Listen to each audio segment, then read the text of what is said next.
Halo bos, pada kesempatan kali ini kita akan mencoba mengintip perbedaan pertanian yang ada di Indonesia dengan yang ada di luar negeri. Kira-kira mengapa ya pertanian di luar negeri bisa sangat maju dibandingkan dengan negara kita?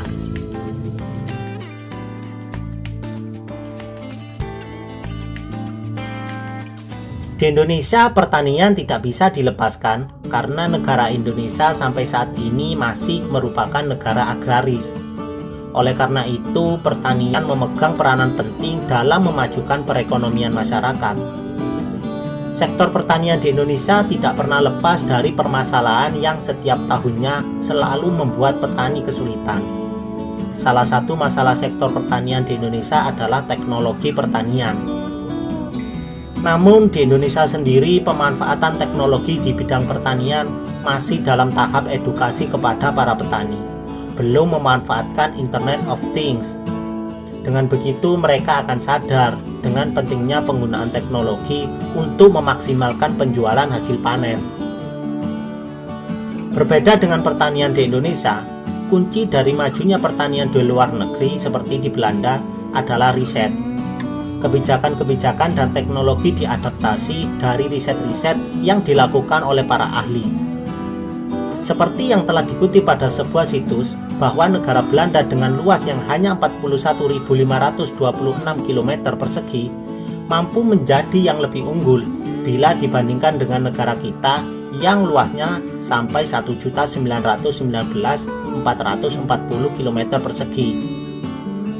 Dalam mengejut pertanian yang inovatif, Belanda membentuk Menteri Ekonomi Pertanian dan Inovasi yang difungsikan untuk membawa Belanda menjadi negara yang memadukan inovasi di dalam bidang pertanian untuk mencapai ekonomi negara yang kuat dengan mengutamakan keberlanjutan lingkungan hidup.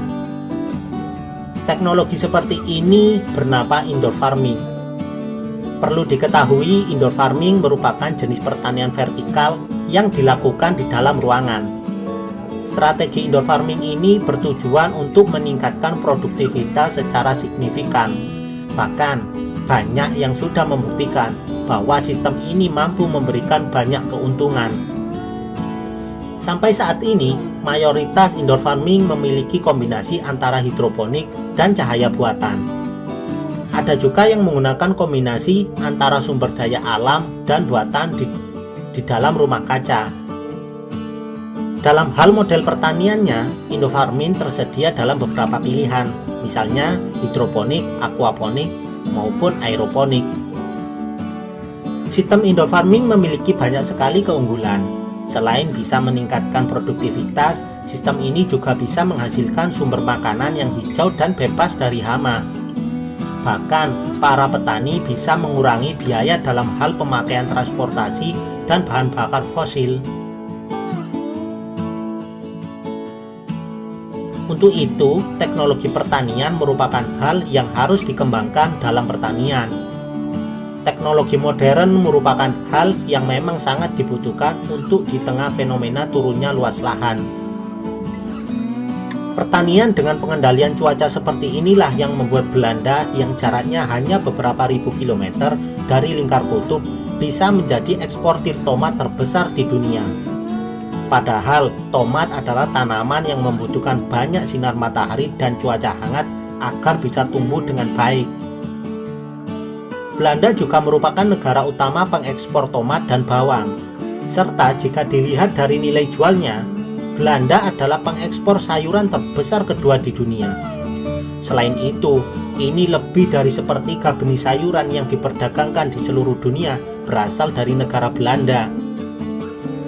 Otak di balik kesuksesan Belanda ini berada di Universitas dan Pusat Riset Wageningen yang berjarak 80 km sebelah tenggara Amsterdam.